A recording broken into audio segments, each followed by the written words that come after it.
It's like shooting fish in a barrel. It seems simple, but it's actually impossible, and usually just leaves you with a big, sad mess to clean up afterwards. Either mopping up the water that was once in the barrel, or, in our case, mopping up our tears of frustration. Welcome back, my fellow gamers. This is Top 10 Gaming, and I am your host, Amanda McKnight. It is time to tackle some of the greatest unknowns still remaining in FNAF as we count down the top 10 scary FNAF lore mysteries we still don't know about. So many questions still unanswered, but today we'll at least be attempting to pin them down and maybe squeeze some truths out of these unsolved mysteries. Let's put on our detective caps and get to it. If you have a magnifying glass, now is the time to pull it out. Number 10. Who does what and when? I mean, this one we kind of have an idea for, but even the working theories based on the novels and the games don't really make a ton of sense in practice, especially if you try to put them together. Initially in the trilogy, it's made to seem like Henry is the brains behind the brilliant animatronics, while William is more the suit, the charismatic business entrepreneur that is the driving force behind Fazbear Entertainment. And yet after the death of Henry, William must be the one creating the animatronics, right? But also, William must be operating under some kind of pseudonym, as he should also be a wanted criminal at this point. And then if William and Henry started Fazbear, I mean, who's running it now? Were they both still running it for a time together, even after all the scandals and all the stuff between them? Or maybe just one of them was running it. Or maybe they were both sort of running it. Is William somehow still involved in the decisions the business makes, operating in, I don't know, some disguised manner so people don't know who he is? This is all logistics, but when you get into logistics with FNAF, things quickly get confusing. Also, if there's like a new CEO, do they have like any idea of like what's going on?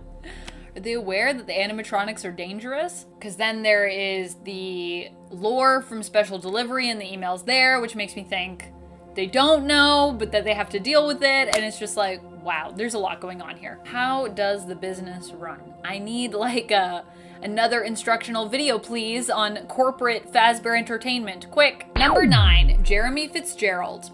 Another one that remains a mystery is Jeremy Fitzgerald. Was he just a poor soul stuck working at Freddy's, or was he somehow connected to the Aftons? Is he the same Jeremy mentioned in Help Wanted, or is that just a coincidence? In the world of FNAF, we don't really like to believe in just coincidences. And so it's likely that Jeremy is another piece to the intricate puzzle of FNAF that we just simply don't know quite where to place yet. And friends, if you are loving this video as much as I am loving communicating it to you, please be sure to let us know by giving this video a thumbs up. Every time you click like on one of our videos, somewhere a clue is found to solve one of these mysteries. Give us more clues. Click like. Number 8, how did Michael Afton survive? We can kind of chalk this one up to suspension of disbelief in storytelling, if we wanted, but what fun would that be? There must be more going on here than just required suspension of disbelief in a story about souls that possess animatronics, making them eternally vengeful and murderous, right?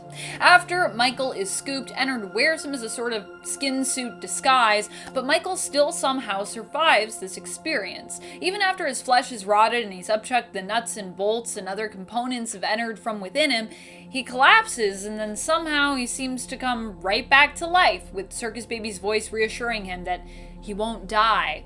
But why? How? What?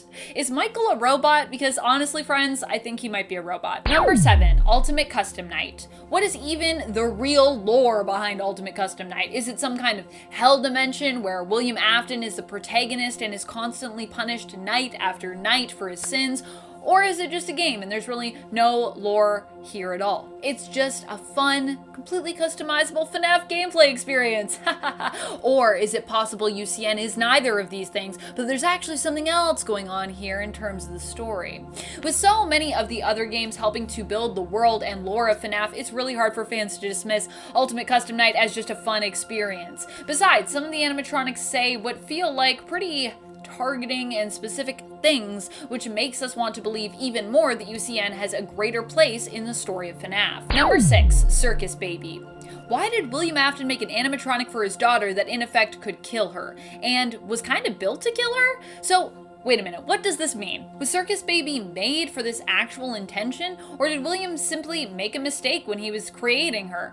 Was she modded after to become the perfect accomplice to William's crimes, or did he build her with that intention and simply claim that she was a gift for his daughter? Was it like a weird cover-up? Was his daughter the one who actually was maybe into kidnapping to begin with, which is why he designed Circus Baby like that? Like it was for her, so it really was for her, but like she was the one that was into it? It's getting confusing in my brain.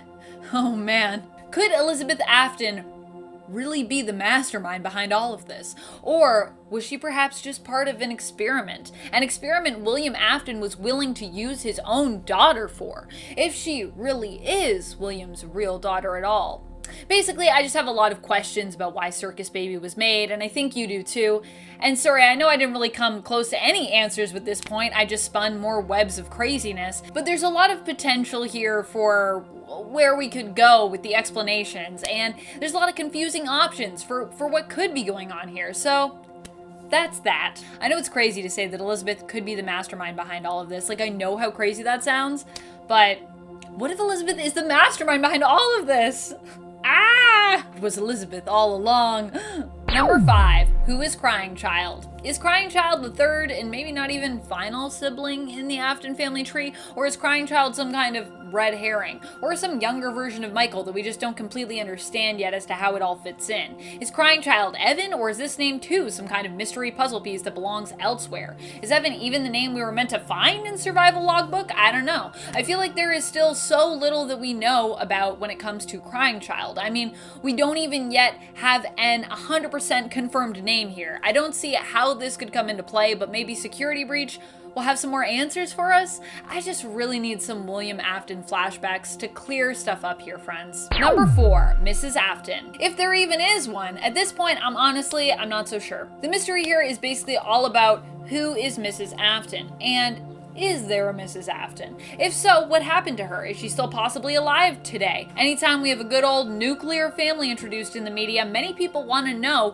who their parents are. But they especially want to know if half of that duo happens to be a serial killer who made a whole franchise and army of animatronics to help him. Some people refer to Mrs. Afton as Clara, believing that the character that we see in the soap opera, The Immortal and the Restless, serves as an allusion to her, and possibly an allusion to her story. However, we still don't know for sure if Mrs. Afton exists or ever existed. Someone has to be the mother of these children though, right? Unless they're robots. I'm just saying. I'm not saying they're robots, but they could be. Number 3, Vanny, victim or accomplice? With Vanny or Vanessa, there are so many questions. Are Ness, Vanessa, and Vanny even all the same person? Are they separate people? Or are some of the three of them the same and then some different? Are they like a pair of twin sisters? I would believe that. Do they have any kind of familial or romantic connection to William or the Aftons? But more important, is Vanny the reluctant follower reluctant because they are new to this world of darkness? Or because they simply don't want to be involved at all.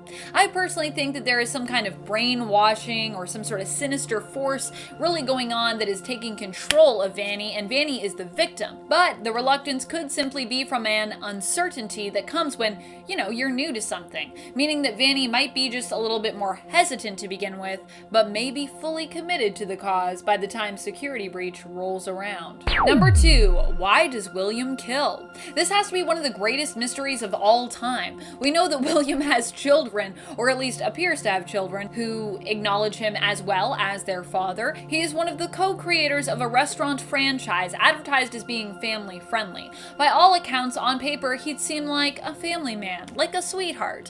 And yet, he is compelled to take the lives of others, and because of this, has actually corrupted his animatronics, also causing them to become murderous. But why? For what purpose? Did some event in his life trigger this change? Was it the loss of his wife? And why does he feel compelled to target kids when he himself has kids? Number 1, the horrific timeline. Many gamers, avid fans, and content creators have tried to piece together this timeline, and yet it remains one of the greatest mysteries of all. Not just of FNAF, of all. We have some details that help us to solidify when events take place, but then there are also contradictions within even some of the best timelines. Not only that, but there are a lot of holes. or rather potholes. Kind of like a plot hole, but a little different. Unsuspecting holes that we didn't even know existed, usually, until a new date is given, a new location spotted that causes us to fall into one. A big plot pothole. You'd think with more information we would get a more clear idea of the timeline, but it just seems to only make the ever-expanding history of Freddy's seem more convoluted and confusing. What do you think are some of the greatest FNAF mysteries that still remain to be solved? Do you ever think we'll have all of the answers, or will there always be the need for theories when it comes to this fandom? Let us know your thoughts in the comments below. And speaking of comments, it's time to turn to some comments from one of our latest videos, Top 10 Scary FNAF Locations We Want in Real Life. Dark Moon Plays shares, the few that I am afraid of, butterflies, moths, any insect with big eyes and wings, and I am really scared of Cursed Yellow Bunny. Yeah, I feel like any cursed things in general, I feel you. I'm also scared of that. Montgomery Gator agrees. I think that the Mega Pizzaplex would be fun to explore IRL, in real life. Yes, I too also would love to go to that Pizzaplex.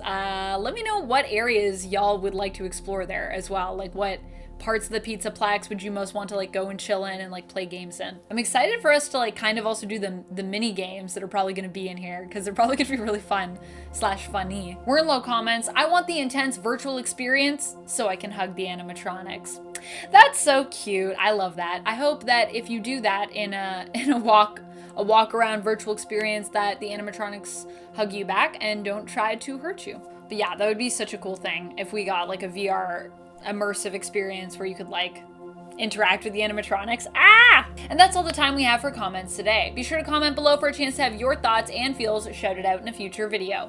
This has been Top 10 Gaming, and I am your host, Amanda McKnight, reminding you to keep on gaming on. Pew pew!